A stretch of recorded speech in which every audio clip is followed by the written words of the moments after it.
सुंदर मुलगी बघ. वरतून धोका देत आहे. मी एखाद्या सुंदर मुलीचा पळून जाईल. पैसे दिले त्यातलं तर धोका देत. यांना जे पाहिजे ना ते बरोबर घेते. मला एखादी गोष्ट आवडली ना घेऊन देत नाही.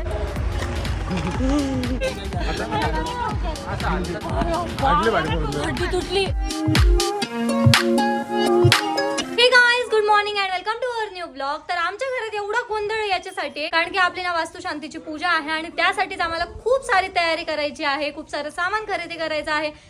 सामान तर आमचं चालूच आहे खरेदी करणं, बट कपडे वगैरे ते पण खूप सारे खरेदी करायचे. अजून घराकडे काय काय काम बाकी ना ते पण बघायचे. आणि आता कोण आलेलं आहे घराकडं? कुशनवाले आलेले वाटतं आणि त्यांचं आहे ना आज फायनल काम होणार आहे, तर ते पण बघायचंय. असं वाटतं की आज ना वॉलपेपर सुद्धा लागणार पेरेंट्स रूमचा, तर तो पण बघू आपण. आमच्या सोबत ऋषी येणार नव्हता, पण आता ऋषी सुद्धा येणार आहे आणि आपली थार रॉक सुद्धा येणार आहे. तुझा गॉगल, गाडीची चावी सोबतच घेऊन टाकू आता. लॉक लावला घराला. आणि तुमची शॉपिंग संपती की नाही? तर घराच्या नादात तारा बाप हे घेणं ते घेणं, साड्या लत्ते चालूच आहे. और बहुत शॉपिंग बाकी है, और तो तुम्हारा ड्रेस भी बाकी है. हर्षदचा तर आज होऊन जाईल. काहीतरी करून घेईल माझ्यासाठी. एकदम भारी वाला कर, एकदम मस्त वाला. हा, माझ्या ड्रेसला मॅचिंग घे, कॉन्ट्रास्ट मध्ये घेशील ना? सोचूंगा. नवीन घरी राहायला जायचंय ना, तर मी ना कपडे सुद्धा म्हणजे असे काढून नाही ठेवते. जे वरती पडलेले कपडे ना तेच घालते. असं टेन्शनच घेत नाही की घडे करून वगैरे ठेवायचं कपाटात. तसेच पडलेले सगळे कपडे. म्हणलं आता तिकडेच न्यायचंय ना, म्हणून ठेवतच नाही. मग आंघोळ करणार आहे की नाही? ती पण नको. अरे नवीन घरी गेल्यावर मी केस पण धुत नव्हते. म्हटलं आता आपल्याला नवीन घरी राहायला जायचंय, मग तेव्हा एकदम भारी थ्रेडिंग वगैरे हेअरकट वगैरे सर्व करल. त्याच्यामुळे हेअर वॉश पण नव्हता केला. आज फायनली हेअर वॉश वगैरे केला, थोडंफार फेसची केअर वगैरे केली आणि थोडं नीट झालं.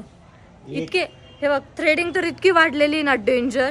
असं मला तर माझं तोंड आरशात पण बघू वाटत नाही, पण असं गॉगल लावला ना थ्रेडिंग बिडिंग वाढलेली काहीच दिसत नाहीये. ऋषीचे कपडे ना मी सगळे एका बोधमध्ये भरून ठेवलेले, त्यामुळे ऋषीने हे कपडे घातलेले आज शोधून शोधून. गाडीत ना कार फ्रेशनर परफ्यूम काही लावलं ना तर लेडीजचं त्याचं खूप डोकं दुखतं. त्याच्यामुळे मी गाडीत ना असं कापूरचं लावलेलं आहे. असं इतकं मस्त कापूरचा वास येतो माहिती का, त्याच्याने नाक पण मोकळं होऊन जातं. तर आता आलोय नवीन घरी आणि नवीन घरच्या पार्किंग मध्ये ना काहीच बदल झालेला नाहीये, जशाला तसंच आहे. अजून हा इथला पसारा वगैरे ना सर्व आवरायचं आहे. इथे पाणी कसं काय सांडलं एवढं? इतना पाणी आया का असे? आपल्या स्टेअर्सला आहे ना ग्लास रेलिंग सुद्धा लागलेले, म्हणजे हाच टप्पा फायनल झालेला आहे. अजून वरती लावायचे बाकी आहे. मी वरचं जे हँडल आहे ना हे सर्व वुडन मध्ये घेतलेलं. हे लावल्यावर ना पूर्ण घराला आता एकदम भारी लुक आलेला आहे. तर या रूमचं वॉलपेपरचं काम आजच झालं असतं, पण इथे ना कलरचं काम बाकी. म्हणजे ती भिंत ना एकदम प्रॉपर क्लीन नाही केलेली आहे, ती अशी खरबडी झालेली आहे आणि तिथे ना थोडेफार क्रॅक्स वगैरे. पहिले ही भिंत नीट करायची आणि त्यानंतर त्यावर वॉलपेपर लावायचा आहे. आता ते बोलले उद्या येऊ, उद्या लावून देऊ वॉलपेपर. आज कलरवाले आले पाहिजे ते सर्व लावायला. इथे पण वॉलपेपर आहे आणि वॉर्डरोब वर पण वॉलपेपर आहे. आता ना आम्हाला पार्किंग मध्ये फ्रेम लावायचे आहे, युट्यूबची, फेसबुकची आणि इंस्टाग्रामची.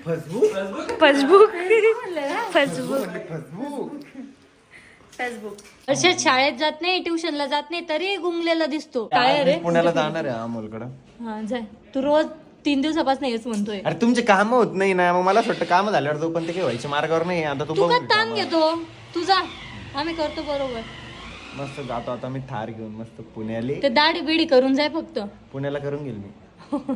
अमोलकडे ट्रिमर आहे, ते करून गेल. हे असं काऊन गुंगलंय? त्याला पण नेणार होतो मी सोबत, पण त्याचा हात दुखतोय. कालच बघितलं मी. राहू दे बेटा, नाही तुला नेणार होतो मी खरं. अमोल दादा म्हणे आण म्हण त्याला. तिकडं बघ मांजर, बघ मांजर. हे बघ हे बघ हे बघ आपल्या गाडीच्या तिकडं. अरे हे कुत्रे, मांजर तिकडे गेली. दिसली ना मांजर तुम्हाला? हा, तुमची नजर तीक्ष्ण आहे ना, तुम्हाला लवकर दिसेल. आता आलोय आम्ही खरेदीसाठी. आम्हाला साड्या पण घ्यायच्या आहेत आणि हे पातळ सुद्धा घ्यायचे आहे. जे तर बाया आहे ना त्यांना आम्हाला हे असे पातळ घ्यायचे आणि जे तरुण बाया आहेत ना त्यांना आम्हाला साड्या घ्यायच्या आहे. सो खूप सारी खरेदी होणार आहे आज. पण आलोय आम्ही उंबरठा घ्यायसाठी. इतकं फिरतोय ना, आम्हाला उंबरठाच भेटत नव्हता. आता फायनली एक दुकान भेटलेलं आहे. मी उंबरठा आणायला आलो होतो, तेवढ्यात माझ्या डोक्यात एक प्रश्न आला. मी आता जयराम बोला विचारणार आहे, जर त्यांना 1 कोटी रुपये जर दिले तर ते काय करतील? भाऊ, जर तुम्हाला 1 कोटी रुपये भेटले किंवा सापडले तर तुम्ही काय करशाल? 1 कोटी जर भेटले मला तर मी काय करेल, पहिले एक अशी रोड टच शेती घेईल. रोड टच शेती. आणि ती रोड टच शेती 6 कोटीच्या असाव. मग कमी घेईन ना.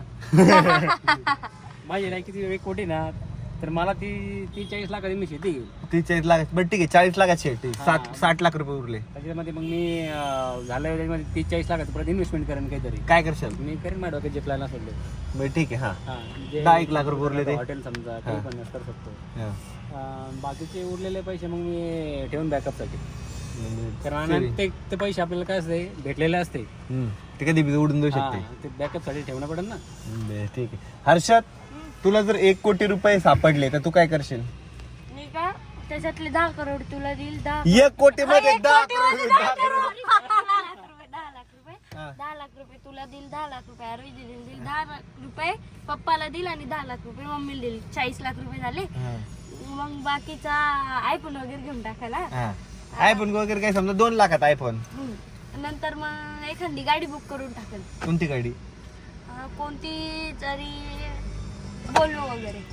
अरे उरले तुझ्याकडे 60 लाख रुपये. 60 लाखात काय Volvo बोलू येणार कसं आहे? काय? येईल. हा 40 लाखापर्यंत येते. हा 40 लाखापर्यंत ओलो होईल समजा. हा चल 20 लाख रुपये उरले. हा ती ओलो चालवल कोण?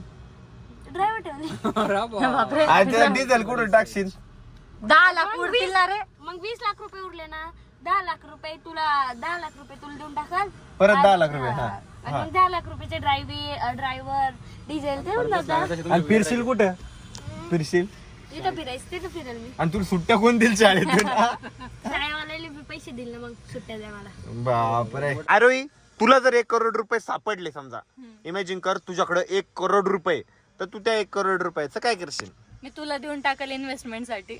तूच इन्व्हेस्ट करत बस डोकं लावून, कारण की तुझं डोकं चांगलं चालतं ना. मग मी काय करायला माहितीये का? ते 1 करोड रुपये जर तुम्हाला दिले ना, मी एखादी सुंदर मुलगी बघ. धोका नाही द्यायचा. दिले तर दिले, वरतून धोका देतोय. मी एखाद्या सुंदर मुली पळून जाईल. धोका देऊ लागला. एक तर पैसे दिले त्यातले तर धोका देतोय. अरे मी कुठे धोका देतो? मी फक्त लग्नाची गोष्ट आहे. देतोय धोका तर देतोय ना. अरे मम्मी फक्त फळी आणली. ते गोल करून रंग मारून देणार आहे तर मग कट करून घ्यायची का आपल्याला तेवढी गोल मोल्डिंग मध्ये. हा चालतं ना. फिनिशिंग करते ना मला. हे मम्मी तुला जर 1 करोड रुपये सापडले तू काय करशील? मी मग पोरायला देईन. म्हणायच्या गोष्टी राहत्या. कर सांग आता. देईन पोरायला कोणाला? दोघाला द्या मग आता. तिघाला बी आरोईला किती? द्या मग आता पटकन. सापडल्यावर जा. आता आलो आम्ही तुळशी वृंदावन घेण्यासाठी. आणि आपली गाडी बघ ना किती सुंदर. एकदम चकचक दिसते आणि मागून बघ ना सूर्य. वाव काय व्ह्यू आहे. काढू ना फोटो. हा चला मध्ये चला तुळशी वृंदावन घ्यायचंय. झोपेतून उठून आले आणि म्हणते आता फोटो काढा. अजून एक गुड न्यूज आहे. लवकरच आमच्या ग्रुप मधल्या एका मेंबरचं लग्न होणार आहे. बट त्या मेंबरचं नाव काय मी ते अजून सांगणार नाहीये. मला काहीच घेऊ देत नाही. बघितल्यावर यांना जे पाहिजे ना ते बरोबर घेते. मला एखादी गोष्ट आवडली ना घेऊच देत नाही. काय घेतलं आम्हाला पाहिजे होते. आम्ही असं वायफळचं खर्च करतो का?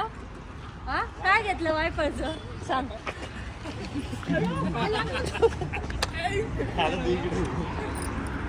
चप्पल थ्रो करतो मी. चप्पल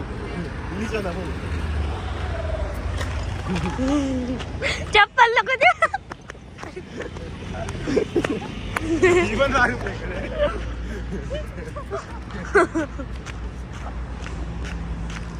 आता चप्पल नाही देत त्याला. फिर तसंच.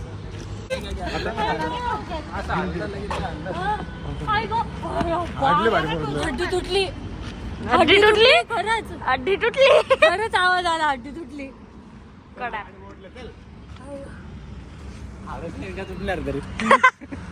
आता आलोय नवीन घरी आणि आता आहे ना मला सर्व सामान काढायचं आहे. आजचा आहे नेक्स्ट डे आणि माझ्या मागे हा जो पसारा दिसतोय तुम्हाला हा नवीन घराकडे घेऊन जायचंय. म्हणजे जे एक्स्ट्राचं सामान आहे ना आमचं ते आम्हाला आता नवीन घराकडे घेऊन जायचंय. कारण की एकदम खूप जास्त लोड येईल सर्व सामान घेऊन जायला. तर आम्ही थोडं सर्व सामान नवीन घराकडे घेऊन जाणार आहे. आणि आपला ब्लॉग आपण या ठिकाणी एंड करूयात. आय होप तुम्हाला ब्लॉग आवडला असेल तर लाईक कमेंट शेअर नक्की करा आणि आपल्या चॅनलला सबस्क्राईब करायला विसरू नका. भेटूयात नेक्स्ट ब्लॉग मध्ये. तोपर्यंत bye. I'm falling fast, sitting here praying that this night's gonna last. You got it all on tap, I'm loving your vibe, always have your back. We like